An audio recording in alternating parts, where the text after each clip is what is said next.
Hello guys. I hope that you like chapters 1 and 2. I am really excited for this book. We're going to read chapters 3 and 4 today. I did have some people respond about the questions that I posted. Some people think that Mr. Nakobe chose Sam because he's adventurous or he's a good student or that he's maybe up for the task. We don't really know what the task is other than keeping the school from eating him. But, and some people thought that maybe there was a monster in his locker that made it stink like really bad breath. So we're going to find out a little more in chapter 3, Tick Tock, Tick Tock. Sam slammed his locker shut. He rushed into Miss Grinker's classroom. Miss Grinker was short and thin with frizzy gray hair. She was listing everyone's part for Friday's class play on the board. Sam slid into his desk between Antonio and Lucy.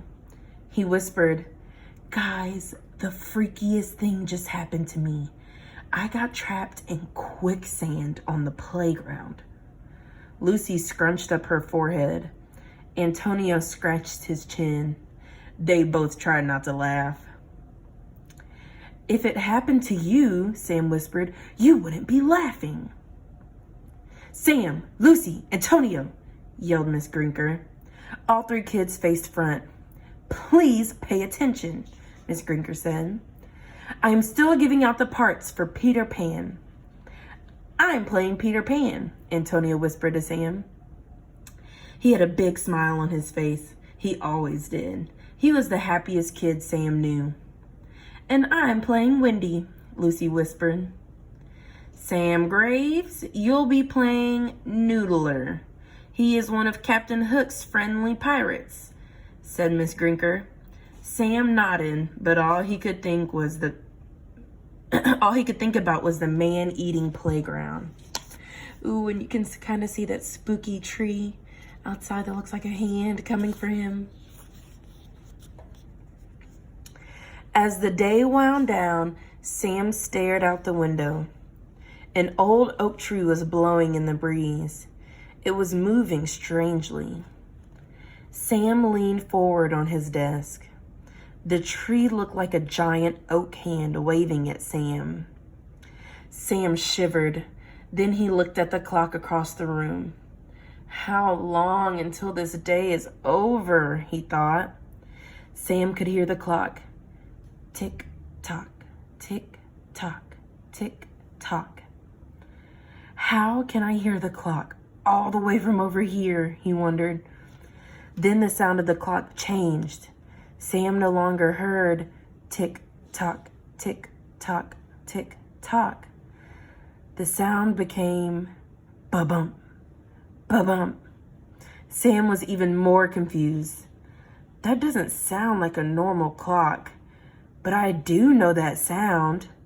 Ba-bump, ba-bump, ba-bump. It sounded like a beating heart. Chapter 4. Oh, the creepy stuff just keeps piling, y'all. Sam covered his ears, but he couldn't get away from the sound of the clock. Not until ring, the day was over. Sam followed the other kids into the hall. He grabbed the hall monitor sash from his stinky locker. "See you tomorrow, Sam," Lucy said. She and Antonio threw their backpacks over their shoulders and ran outside. Sam sighed. He wanted to run home too. He wanted to plop down on the couch and fall asleep. Then he wanted to wake up to learn this whole day had been a terrible nightmare. But instead, he had to go on hall monitor duty. Sam stood near the third grade lockers. The only thing keeping Sam awake was the cool chill across his neck. It felt like the school was breathing on him. Sam saw that he was beneath an air vent. Brr. Daphne. Sorry, guys, my dog is being loud. Daph. Shh. I'm reading to my class. There were no teachers around, so Sam thought that'd be no harm in sitting down. He slipped into a chair just outside the principal's office. I'll only rest here for a minute. But soon Sam's eyelids felt heavy. They were closing. Sam was falling asleep. Ooh, I like this page. I like the all black. This is cool. I really, really like this illustrator. When Sam woke up, he was beyond confused. The halls were dark, nearly pitch black. What time is it? He wondered, standing up. Sam rubbed his eyes. He ran to the end of the hall. He peered through the big double doors. It was black as midnight outside. How long was I asleep? My mom is going to freak out, thought Sam. I have to get home now. He yanked on the doors, but they were locked. Hello? Sam whispered. Is anyone here? I fell asleep and clang, clang, clang. Sam spun around. All of the locker doors flung open, one after the other, all the way down the hall. Sam jumped back. His heart was pounding. Clang, clang, clang. All the locker doors slammed shut again. Sam was really hoping this was just a nightmare. He spun back around.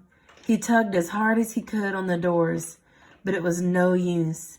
He was trapped. Trapped inside Erie Elementary. Okay, that starts chapter 5. Those actually went by really fast. Let me see how long chapter 5 is.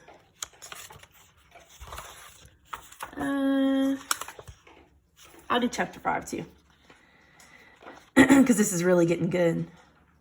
Sorry if you can hear Daphne eating. The skeleton. The double doors flew open, knocking Sam to the floor. Then they slammed shut again. He was still trapped inside the school. Ouch, Sam yelled. Everyone knows you can't get hurt in a dream, so this must be real. He needed to escape. The school was coming to life all around him. Sam ran into his classroom. He threw his hands against the large window. He was hoping to see someone, anyone who could help him. All he saw was the giant oak tree blowing in the wind. But it wasn't windy. Sam saw other trees and none of those were blowing. And the leaves on the ground weren't whooshing around at all. The only thing moving was that tree. Could the tree be alive? Sam thought. Smash! The glass window shattered. Sam fell to the floor as one of the tree's long twisted branches came crashing through. It wrapped around Sam's leg. Sam began hitting the branch. Whack, whack, whack. Finally, the branch's grip loosened. Sam was able to crawl away. Behind him, he heard the branch scraping across the floor like fingernails on a chalkboard. The tree was reaching for him, trying to pull him back. He pushed his way through fallen desks. He stumbled back into the hallway. Pieces of glass crunched beneath his feet. Then, clang, clang, clang. All the locker doors were slamming open and shut at once. All the classroom doors were doing the same thing. But worst of all was what Sam saw next. A figure stood at the end of the hallway. It had a body like a skeleton. Lights flashed and doors clanged, but the figure didn't move. It just stood there, perfectly still, staring at Sam. Ooh, chapter 6. Okay, I'm gonna stop there. That was so spooky. I love so many things about this book. I love the illustrations. I love the onomatopoeias. Onomatopoeia. Clap, clap. You see all the clang and the burr when he's cold. and Ring. I just love ba-bump, TikTok. I love when authors give you these sounds that can kind of make the story feel more real. This was stuff, I mean, we've talked about all of this before, but whenever you're writing, some of you do add some stuff like this on your own. But think about that when you're writing in the future to make your stories feel more realistic, or to make your reader feel like they're really in the story, like they can feel it or they can hear it. These sounds are so awesome. I'm going to ask you guys a few questions. I cannot wait to read the rest of this. I love scary books. And this one's been in the classroom before. I went and got it out of the school. So if you've already read it before, leave a little comment, and don't give us any spoilers. Don't tell us what happens, but let us know how you like the book or how you like the ending. Thanks for watching, guys. I miss you guys so much. I can't wait to hear from you. Bye.